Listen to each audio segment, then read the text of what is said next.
Ang piston ring ay isang metal na singsing na nakalagay sa mga grooves ng piston sa isang internal combustion engine. Ito ay mahalaga para sa pagpapanatili ng selyo sa pagitan ng piston at ng cylinder wall. Narito ang mga pangunahing detalye tungkol sa piston ring. Definisyon, ito ay isang split ring na naka-attach sa outer diameter ng piston. Mahalaga ito upang maiwasan ang pagtagas ng mga gas sa combustion chamber papunta sa oil sump. Mga uri, compression rings, nagsasil ng air-fuel mixture habang kinokompress ito, at nagsasil din ng combustion pressure habang nagbaburn ang mixture.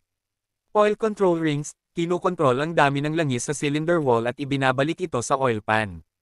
Wiper rings, nagtatanggal ng sobrang langis sa cylinder surface at pinipigilan ang pagtagas ng gas. Mga gamit, pressure seal, pinipigilan ang pagtagas ng gas mula sa combustion chamber papunta sa crankcase. Heat conduction, nagdadala ng init mula sa piston papunta sa cylinder walls.